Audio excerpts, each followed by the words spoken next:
심근경색 환자 10명 중 4명은 병원 도착 전에 사망합니다. 응급실에서 20년 넘게 일하면서 제가 가장 가슴 아파했던 순간들이 있습니다.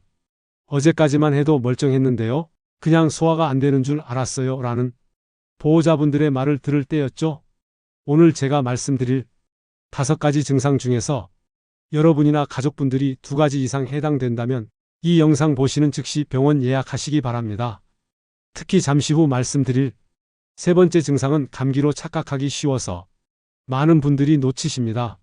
실제로 제 병원에 오신 50대 남성분 이야기부터 시작할게요. 평소 건강하다고 자부하시던 분이었는데 한 달 전부터 계단만 올라가면 숨이 차고 가슴이 답답하다고 하셨어요. 나이 들어서 그런가 보다 하고 넘기셨대요. 그러다가 어느 날 새벽 가슴을 쥐어짜는 듯한 통증에 깨어났고 다행히 바로 119에 전화해서 목숨을 건지셨습니다. 의사 선생님 말씀이 하루만 늦었어도 큰일 날 뻔했다고 하셨답니다. 첫 번째 증상입니다. 여러분이 생각하는 그런 날카로운 가슴 통증이 아닙니다. 많은 분들이 착각하시는 게 바로 이 부분인데요. 심근경색 전에 나타나는 가슴 통증은 무언가 무겁게 짓누르는 느낌, 조이는 듯한 압박감, 코끼리가 가슴 위에 앉아있는 것 같다고 표현하십니다. 이 통증이 왼쪽 팔 안쪽으로 쭉 뻗어나가거나 턱이나 등, 명치 쪽으로 퍼져나간다면 더욱 주의하셔야 합니다.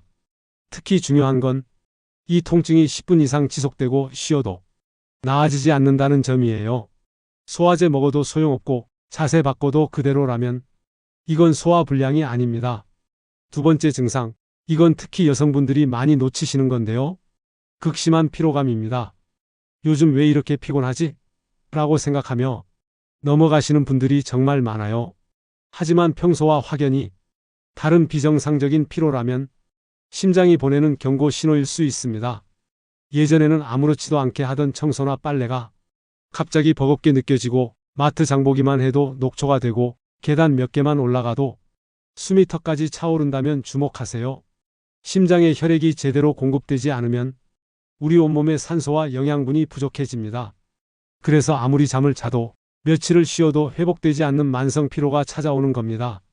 특히 평소 활동적이던 분이 갑자기 나 요즘 기력이 없어라고 하신다면 이건 단순한 피로가 아닐 수 있어요.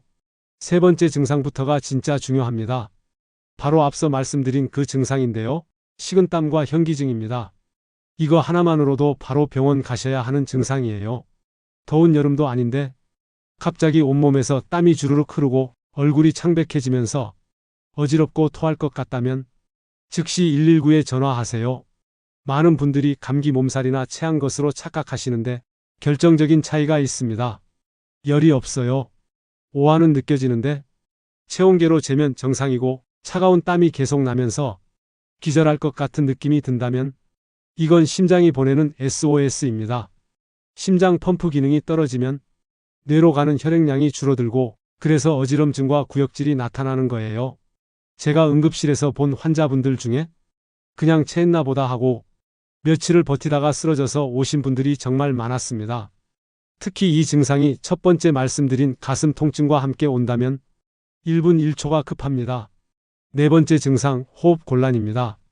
이게 단순히 나이 들어서 생기는 건지 아니면 심장에 문제가 있는 건지 구분하는 게 중요해요. 심근경색 전에 나타나는 호흡 곤란은 특징이 있습니다. 계단 오를 때뿐만 아니라 평지를 천천히 걸을 때도 심지어 가만히 앉아 있거나 누워 있을 때도 숨쉬기가 힘들어집니다. 특히 밤에 자다가 숨이 막혀서 벌떡 일어나신 적 있으세요? 베개를 2-3개 쌓아서 상체를 높여야 숨쉬기가 편하다면 이건 심장 기능이 떨어지면서 폐에 물이 차는 폐부종의 신호일 수 있어요.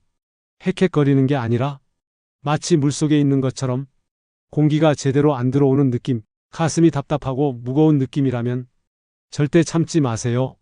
그리고 지금부터 말씀드릴 마지막 5번째 증상, 이건 심장 문제라고는 상상도 못 하시는 분들이 대부분입니다.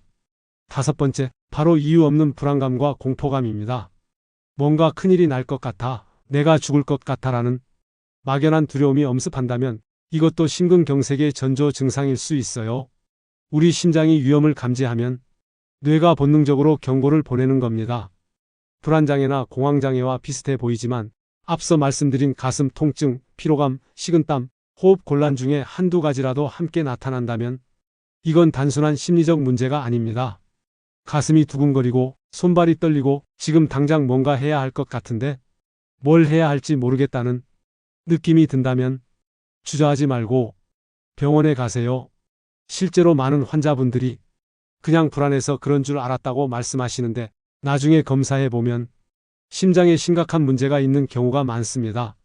그렇다면 이런 증상들이 나타났을 때 어떻게 해야 할까요? 가장 중요한 건 시간입니다. 심근경색의 골든타임은 단 2시간입니다. 증상 시작 후 2시간 안에 막힌 혈관을 뚫어야 심장 근육 손상을 최소화할 수 있어요. 절대로 혼자 운전해서 병원 가시면 안 됩니다. 운전 중에 쓰러지면 본인뿐 아니라 다른 사람도 위험해져요. 바로 119에 전화하셔서 가슴 통증이 있다, 심근경색 의심된다고 정확하게 말씀하세요. 구급차가 올 때까지는 편하게 앉거나 반쯤 누운 자세를 취하시고 넥타이나 벨트 같은 조이는 옷은 풀어주세요. 아스피린이 집에 있다면 한 알 씹어서 드시는 것도 도움이 될 수 있지만 반드시 119 상담원의 지시를 따르세요. 예방도 정말 중요합니다. 고혈압, 당뇨, 고지혈증 있으신 분들은 약을 거르지 말고 꾸준히 드셔야 해요. 담배는 무조건 끊으셔야 합니다. 하루 한 갑도 안 된다는 말은 거짓말이에요. 일주일에 서너 번, 하루 30분씩 빨리 걷기나 수영 같은 유산소 운동을 하시고 짜게 먹는 습관을 줄이세요. 소금 섭취량을 하루 5g 이하로 유지하는 게 좋습니다. 그리고 스트레스 관리, 이게 생각보다 정말 중요합니다. 만성 스트레스는 혈압을 올리고 혈관을 수축시켜서 심장에 직접적인 영향을 미치거든요. 마지막으로 꼭 기억하세요. 오늘 말씀드린 5가지 증상, 가슴 압박감과 통증, 극심한 피로, 식은땀과 현기증, 호흡 곤란, 그리고 불안감입니다. 이 중에서 2가지 이상 해당된다면 그냥 넘어가지 마시고 반드시 검사 받으세요. 여러분의 몸이 보내는 신호를 무시하지 마세요.